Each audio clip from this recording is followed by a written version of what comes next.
kuva mande byanze mpaka sande byanze nshone kabiri yanjye kwa dipfongo uteze mugengo usare ugutangira uyage abahungu tutaje hatangire hashe baze uyu musi woni fo nizo niga zoni fo nizo under age ni fo uyu musi woni fo nizo niga zoni fo nizo under age ni fo uyu musi woni fo bana mutimwe none ndi munsi nyasheke iyi ni yubire iyi ni yubire iyi ni yubire bana mutimwe none ndi munsi nyasheke iyi ni yubire iyi ni yubire iyi ni yubire rwanda mutimwe none ndi munsi nyasheke MSA stand up.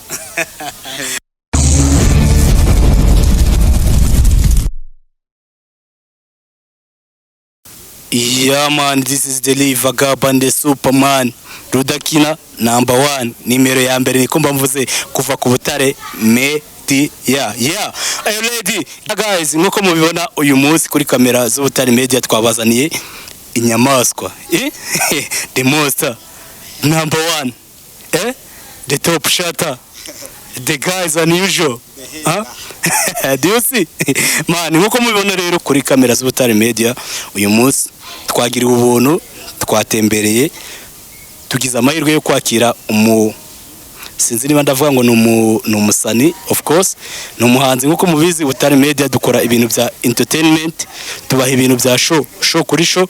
uyu munsi turi kumwe n'umuhungu wacu, we call him Mastery. Yeah man. Mastery, what's up man?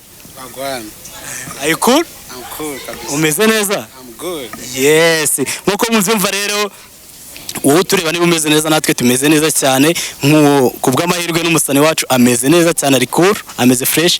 uyu munsi twatembereye. uyu munsi rero niba ari ubwa mbere ubonye uwo bita Mastery, urabona ni umuhungu w'amaswaga umeze neza cyane. Bro, nakunze igisage cyawe. Yeah, thank you so much. Igisage ni dread niko mvuze mu Kinyarwanda cyiza. kubona bwa mbere kadutangire umwibwira Mastery ni muntu ki, uratangira utwibwira nk'umuririmbyi nyine, of course uratangira uturirimbira twumvisha uburyo bimeze, ubundi tugaruke utubwira andi makuru agiye atandukanye. Here we go. Yeah, murakoze cyane. Nitwa Mastery Rikriri. Warabizi. Mastery Rikriri. Rikriri. Yeah man, I get you. Okay. Ashaka ndirimba? Yes. Oh yeah, twumvishe uburyo uririmba. Reka mamagare my guitarist. Of course. Ndagira ngo frame bafate neza tumaze dushiremo umuhungu. Tumaze twumvishe. Okay. Uko mubibona rero ibintu byose biri ku ruhanga ku Butare Media. Ibintu byose ni fresh. Reka twumve Master uburyo turirimbira ubundi tugaruke tuganira neza. Mastery, who is Mastery? Of course, let's go. Yeah man. Yeah.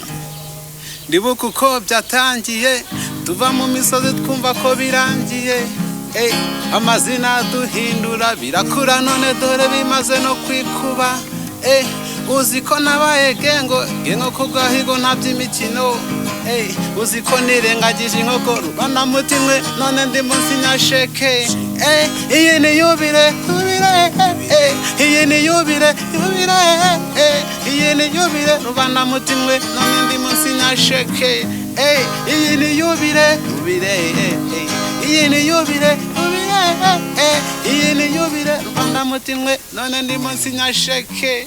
Yeah. Wow, yo. They call him Mastery, the bad man. Muhungu mubi cyane. Yes, Mastery rero ukimara dukubise boro yita ngo ni yubire. Sibyo niba nabyumvishe neza, yubire nicyo kintu cyagigarukamo cyane. Yubire, yubire gute yubire bundi yubire. Iyi ndirimbo yawe ishatse kuvuga iki? Okay, indi naita nka freestyle nise yubire. Iyo bavuze yubire ni igihe runaka umaze mu bintu cyangwa se umaze uri ahantu runaka nicyo bita yubire. Ariko yubire itandukanye na birthday. Ahantu bitandukaniye, yubire bafata imyaka 5, 10, 15, 20, 25 gutyo. Ariko birthday yo abari nyine ari buri munsi tu. That's why nyingiye nayise yubire. Yes. Yubire nje nayumvishe neza man mba nkuneka buriya nje akantu ko kuneka niko kanunzweho wavuze yubire wavuze ngo dutangira tuba iyi boro yaba ari true story. Yeah, it's a true story. Ntago mvuze ko wowe wenda waba waratutse mu misozi wenda abantu babyiyumvire ariko ni true story ariko ntago ari kuri njyewe tu. Yeah man. Thank you urakoze kubikiriringa Master. Sasa mbise neza navuze ngo ndibuka uko byatangiye tuva mu misozi twumva ko birangiye amazina duhindura birakura none dore bimaze no kwikuba uziko nabaye gengo ku gahigo nta by'imikino uziko nirengagije inkoko rubanda batinwe none ndimo nsinya sheke ya n'umuntu nyine wavuye ahantu runaka aragera arahashoringa biranga nyuma nyine biza gukunda aravuga ati cyaze gutya bitewe nyine n'igihe maze nkora ibiboro binyetse ko hari success nagezeho. That's why mvuze ngo today is Tayubire. Yeah man Master, nkuko abakunzi b'Ubutare Media bamenyereye nje The Vagabond the Superman ndi Rudakina nomero ya mbere. Ntago njya nkunda kwinjira muri live y'umuntu but uraza kunyemerera nkubaze ufata gute dread? Dreads dread kuno ngenzi fata ndanazuba cyane ndanazikunda kabisa. Ndazikunda kuko nyine impamvu nazishizeho. That's why nyine zuba byo kuntu nzifata nyine nka kimwe mu bikoresho nge nkoresha mu buzima bwanjye bwa buri munsi kuko tuwe n'ibintu nkora cyasi ahantu ndi haragiye mbagwani ewana because of my dreads I'm going to do this one. Okay, kubera dreads zawe wenda bitewe n'akazi ubamo ka buri munsi niyo mpamvu ufite dread. Nje ku giti cyanjye mfata dread nka freedom. Ntago nzifite ariko ndamutse nzifite nazifata nka freedom. Ntabwo ugiye kure cyane just nabyo birimo to muri freedom kuko ntago nta just no kuzishyiraho uba kuvuga uti ngiye kuzishyiraho byonyine nuko nyine ufite nyine reality cyase freedom bati ngomba gukora ibi bintu kandi wanabikora koko bati nta muntu uri bumbwire gutya na gutya nta muntu uri bumbuze. That's why mfite freedom yanjye gukora buri kimwe cyose nshaka ukibohora cyane ko nyine nowadays buri muntu afite kwibohora afite gukora ikintu ashaka cyane cyane kimushimisha uko mani narayibonye muri iyi minsi aragira gerageza mani gukora ibyo abantu bakunda n'ubundi gasanga nyine baragoferafera iki n'iki. That's why nyine wowe ukora urabanza ukishimisha mbere yawe ubundi ugashimisha abandi bantu nyuma kuko ntago nyine washimisha abantu utishimye. Ku Butare Media ngira ngo mwari mubibonye byari bibaye ko imvura yari turogoye but tugarutse kubaha fire dede. Yes Master, kugira ngo dukomezanye n'abakunzi bawe rero baranga ku Butare Media ndagira ngo utangire wongera kubasubiza muri mood naka vibe k'akaririmbo kameze neza kamuvuga ngo nanjye hano noneho ndabakomye. Uri ready? I'm ready. Here we go. Okay, let's go. Kuva mande byanze mpaka sande byanze nshone kabiri yanjye kwa bipfongo uteze mugengo usare ugutangira uyage abahungu tutaje hatangire hashe baze uyu musi woni fo nizo niga zoni fo nizo under age ni fo uyu musi woni fo nizo niga zoni fo nizo under age ni fo uyu musi woni fo uyu musi ni fo ni so kwatwiko katali top ni fo wikwijana hayika nimona kuri fake bro ndaje mukizizo nkango zikwereka kuri dope bro na move na genge yanjye ukwanjye zicwiti nizanjye nakwica ukwanjye izimbabe jaza zisare uyu mujyi ndaje mukabe musare mukabe bafatwe itari mu maniga ni free kabiri yanjye n'ibyi ku muhigo ifungwa ni si ntabyo kuryamige munyishaka nka boro nubwo ari so inaje ni master rasa kaya fo nubwo ari fo tubigire dope gone bro itari mu maniga ni flow ati ni fo Master. Nkuko mubizi rero ku Butare Media ntago tujya dukora ikosa ryo kubazanira umuntu utarenze. Yes, ndakeka mwatangiye kuzamura imiriro aho ngaho muri comment mutwereka ko ibintu arimo fire. Master, twibanze cyane kuri look, twibanda kuri music, ariko ndibuka neza ko mbere utangira wadukubitiye ball we na wa mujene wagucurangiraga gitari mwadukubitiye ball R&B niba nkeka. Right? None ubu ngubu tugarukiye muri trap. Ubundi Master ni umuhanzi ukora iyenjana. Okay, we njyewe ntago nita ku njyana ahubwo nita ku buhanzi bwanjye. Just ngenda umuhanzi, ntago nkora R&B, ntago nkora rap cyangwa drill cyangwa iki, bipfa kuba ari ubuhanzi byose ndabikora cyane ko mvishe ko ngerageza. Alright, ntago gerageza ngira ngo nabakubona barazi kurenze, bari kubibona ko ibintu birenze. Ahubwo se Mastery tugikomeza ubundi Mastery umuntu kubonye ukikubona bwa mbere Mastery ni umuntu barizwaye ibihangano byiwe nabikura he, umuntu wakwishimiye yakubona gute, uraduha location yawe nk'umuhanzi tubwire ngo nkoresha IG ni cyangwa se ibihangano byanjye biba kuri social media platform ni ubishaka bibona gutya, urarangira umuntu ushaka kureba ibintu byawe uramurangira. Okay, murakoze. Kuko bisanzwe nge imbuga zose zibaho ndazikoresha. Iyo bita X ariyo yahinduye yari Twitter inuka X, yitwa Mastery rimwe. Iyo bita YouTube channel ni Mastery rimwe uturongo tubiri Rwanda. Mastery rimwe uturongo tubiri Rwanda. Okay. No TikTok ni Mastery gusa. Yeah. Okay. Vibe rero Mastery twageze ahangaha watwakiriye fresh nk'Ubutare Media team yose kabisa, turishimye tumeze neza kandi n'umuntu uri kukubona kuri kamera arabona ko uri umujene umeze neza. Mastery mu busanzwe nyuma y'umuziki Mastery akora iki? Zihasa se shaho kare nyinshi. Mastery out of music ndumunyeshuri by the way. Ndumunyeshuri kare byinshi nkora. Okay, ndumunyeshuri ndiza mucuruzi nyine hano bita muri Goiko Musanze. Cuza amatelefone.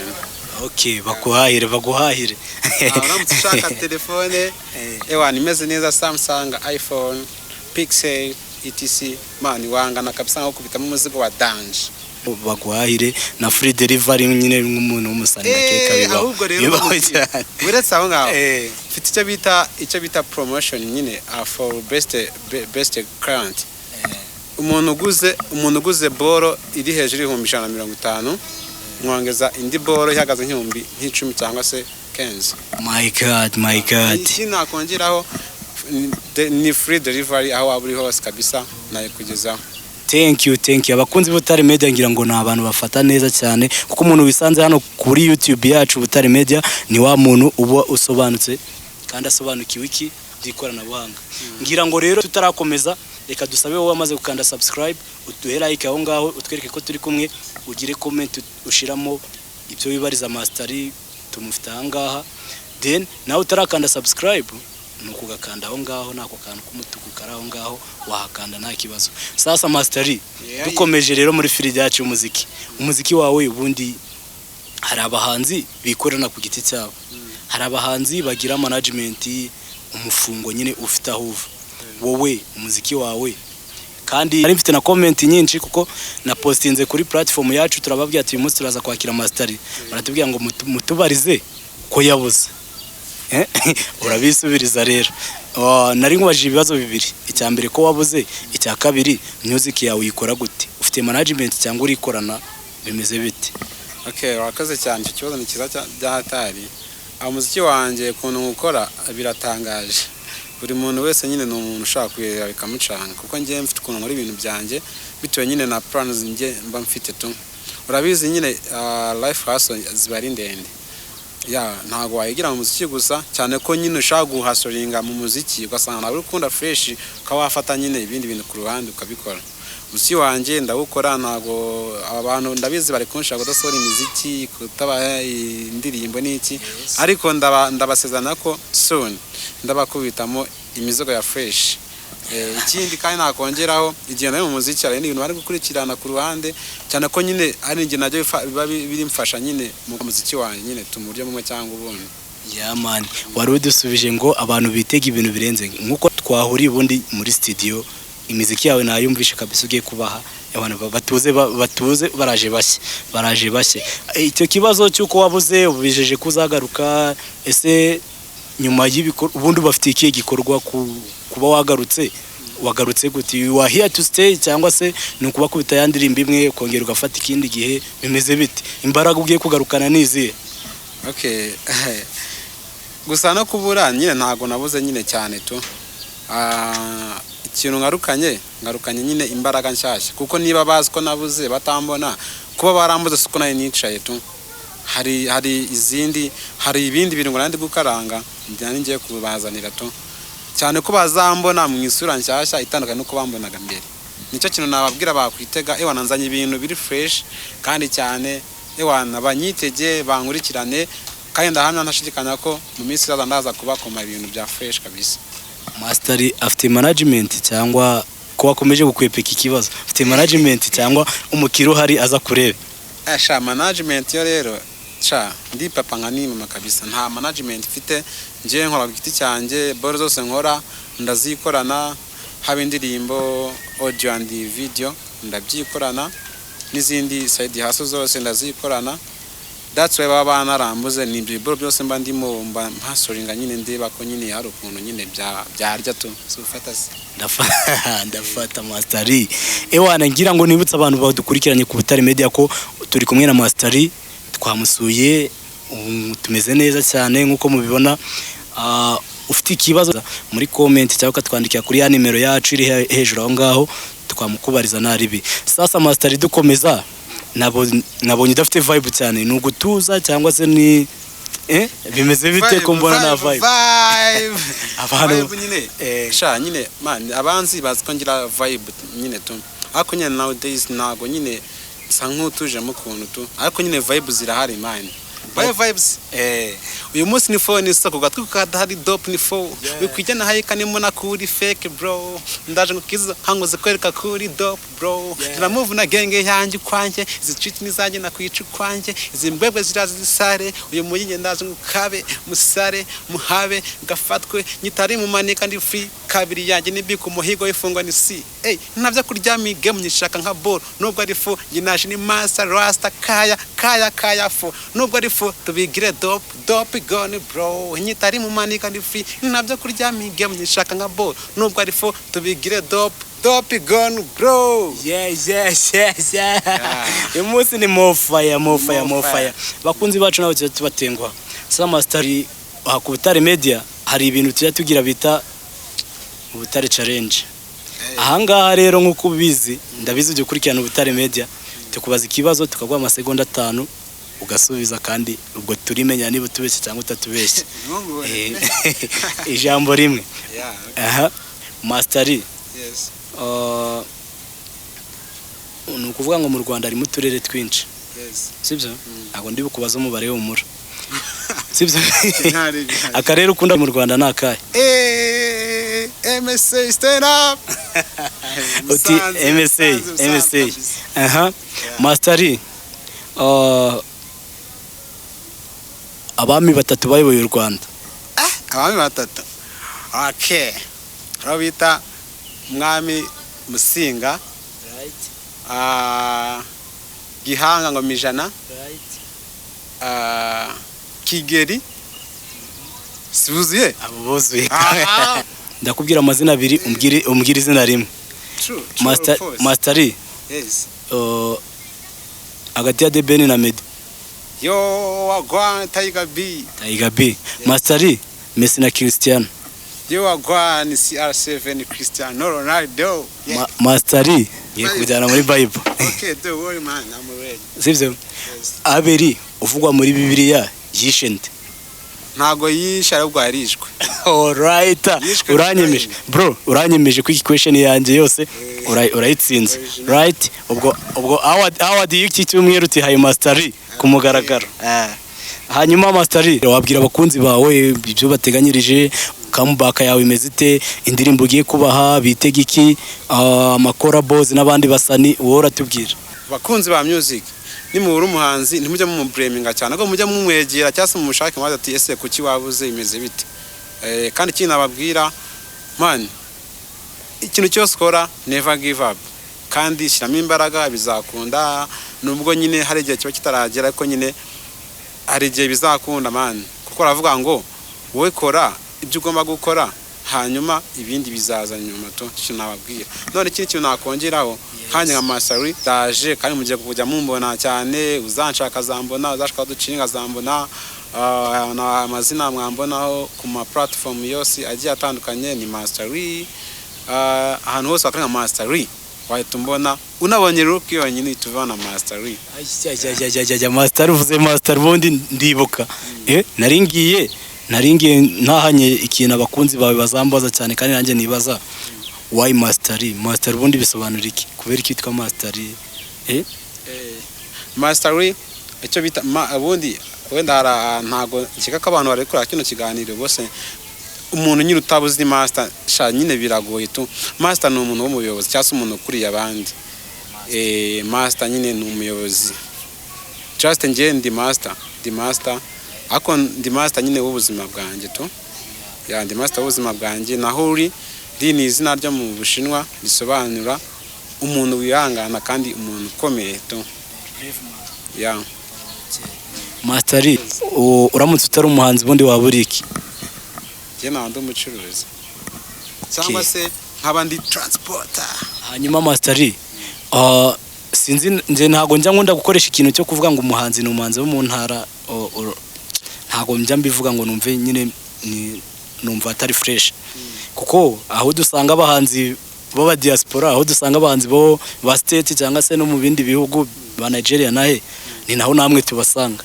Ubwo rero kumbwira ngo umuhanzi wo mu ntara ntago icyo kiboro kijya kizamo neza, ahubwo ndaza kukubaza nk'umuhanzi ukora umuziki wiwe ariko akaba adatuye mu mujyi wa Kigali wenda atuye mu yindi ntara aho utuye, ubona ikizere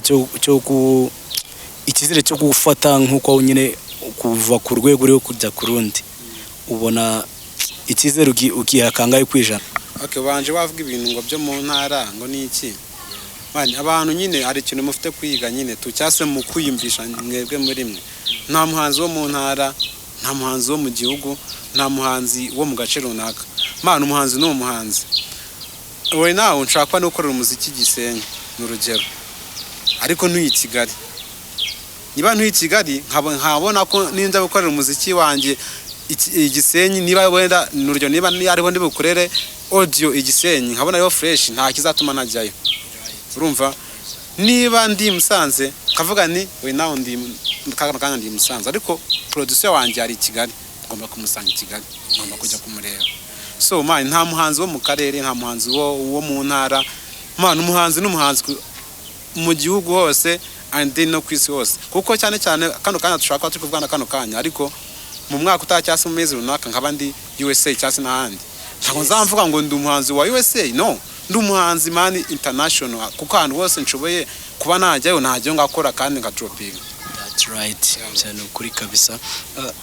Ngira ngo nari nawe ukomeje kubigira ubwiru cyane, nanga kuvuga ko turi Musanze kuko abahanzi mugira ukuntu mujya mupfusha mukagerageza kutwihishira kugira ngo mutwereke ibintu bidutunguye. Tugana ku musozo Mastery, the vibe nayikunze kabisa, nakunze ukuntu utuje uri low-key, nakunze uburyo nyine ufite IQ uri hejuru muri Ubutare Media Challenge, nakunze nanone n'uburyo nyine ibintu uba uri imboni ya rubanda kuko niba umuntu akubajije iki kintu twagikora gute ukamusubiza, hari umuntu ahita kubwira ati none se bebabwire mu ndoge. Man, icyo nabwira abantu man bro, man burangiye bucyara cyo ngiye nkunda kubwira inshuti zanjye zirabizi, njya kugira ngo ufere nyine ngo ndakubwira ngo wambaye neza kandi mbona urukweto rwawe rwacitse bro, njye ntabwo njya n'imboga, ntabwo ati man nubwo wambaye neza ariko urukweto rwawe rwacitse, ufite kugenda ukarushonesha ukarudodesha ubundi ibintu bikagenda neza. So rero man ikintu man hari akantu nyine katarakosoka nyine mu bantu, sinzi niba ari ifitira cyangwa se ari ibintu by'amashyari n'iki, uri mu gistate runaka ufite gutanga inyunganizi yawe, ufite kuvuga ati man ngenda bibona gutya, even if niyo wenda igitekerezo cyawe wenda batakitaho, ariko nyine watanze nyine igitekerezo cyawe tu. Niba hari ukuntu umbona bro, ufite kuza ukambira ati Mastery man izo dreads zawe ntago zikubereye. Nshaka kutabyumva bibaho, ariko nyine nakunda kumva mfite kugenda ahubwo nkareba nkavuga ati ese koko wa muntu wambwiye ngo dreads zanjye ntago zimbereye nibyo cyangwa arambeshya. Umuntu ajambye ati bro uri producer, hari ukuntu nyine ukora indirimbo ariko nyine ntumasaringe neza, ntuzamubwire ngo uhita ngo uri kumfira cyangwa uri gutesha agaciro ibintu byanjye, ahubwo uzagenda ureba uti ese koko masteringa nabi cyangwa ari kubeshya ugenda ubyiteho nusanga abeshya ubate okay wambeshye nusanga nyine ari byo ugenda uva ubikosora man ibyo bintu bya fresh kabisa. All right, thank you mastering ngira ngo reka tugana ku musozi umuhanzi ufata nk'ikitekerezo cyawe n'uwe njye namuhanzi ufata nk'ikitekerezo cyane ahubwo mbaza uti abanzu zindi bandi haba mu Rwanda haba USA haba worldwide nta muhanzi ufata ukavuga ati cyokoze uyu muhanzi aririmba neza uyu muhanzi yitwara neza lifestyle yiwe ni neza nzaba nkawe. Reka ngubwire man ubundi baravuga ngo man wowe banza wite wowe ubwawe kandi umenye wowe ubwawe umenye n'icyo ushaka cyawe ubwawe. So abahanzi ndabazi kandi benshi cyane haba mu Rwanda haba muri Afrika haba ku isi hose ndabazi ariko njye nta muhanzi mfata nk'ikitekerezo cyanjye njyewe icyitekerezo cyanjye ngifata kuri njyewe ubwanjye ahubwo hari abantu nshobora gufatiraho some ideas kugira ngo nzifashishe mu bikorwa byanjye to ariko ntago mafitira nk'ikitekerezo cyane ko ntago mazi ngo bo bashaka kugira kuri ibi bintu cyase ibingibi ahubwo njyewe mfata ibintu nshaka kugeraho byanjye nkaba nshobora kuba kuri vibe zimwe runaka noneho nkazizana kuri njye nkavuga ati genda akora iki ngiki. Yes masteri ubwo nyine icyo kibazo ukinsubije mu buryo butumye numva natekereza ikindi kibazo mubaza. Hanyuma masteri ubundi gute waje mu muziki byagenze gute kugira ngo wumve wawe umuhanzi ukagenda ukarecording indirimbo ya mbere ugakora ya kabiri ukaba uri masteri tuzi ubu ngubu byagenze gute igitekerezo cyavuye he? Okay njyewe impamvu nisanze mu muziki ubundi njyewe ngira ukuntu nyine panga lifeline yanjye cyangwa se boro mfite gukora runaka urumva byatangiye kera aho nabaga mvuga nti ngiye kuryama cyangwa abantu bita kuruhuka ngiye kuryama ngira iminota mfata nkatekereza ku buzima bwanjye cyangwa nkitekerezaho cyangwa nkagira ukuntu niyumva cyangwa niyumvisha ubuzima bwanjye. Right, so icyo giro byabayeho nitekerezaho nkurikisha n'amarangamutima yanjye numva ndavuga nti ese ko numva ibintu by'umuziki biri kunzamo cyane nta kuntu najya mu bintu by'umuziki so mbyisangamo numva nakora umuziki ntangira kubikunda nkajya numva abahanzi buriya kera njyewe muri za 2011 na 2012 za ndirimbo za Midi nabaga mbumva cyane nzizi zose mu mutwe gutya na gutya zose ku buryo ushaka kumbwira ati ririmba iyi ndirimbo y'umuhanzi nkabana aririmba yose karangira. So naho byahereye numva ngiye nkunze umuziki numva ko gukora umuziki ewana nkwiyumvamo cyane ko hari igenda ntekereza kuba hari ubutumwa natanga ariko nashaka ukuntu nabutanga nkumva nyine nta bundi buryo nakoresha atari umuziki. Nicyo gihe nuko nkuko nisanze mu muziki ndavuga ni hari mfite kuko niba ari ibintu nakunze nkaniyumvamo namvuje navuga ati nshaka gukora umuziki mbikora mbikunze nkenjoyinga kandi ngatanga ubutumwa. Right ibiganiro byacu rero ku Butare Media nakagaruka ntago tukunigana ijambo kiretse niba hari icyo wari ugifite ubwira abakunzi bacu ku Butare Media hari icyo wumva tutakubajije wenda ushaka expressinga ku bakunzi bawe wakibabwira ubundi tugasoza ubundi tukabwira MSA ngo what's up. Okay cyo nabwira abantu bro wonde bakuri camera be yourself be you and focus your goals ibindi mani imana zabiduhana umugisha shalom.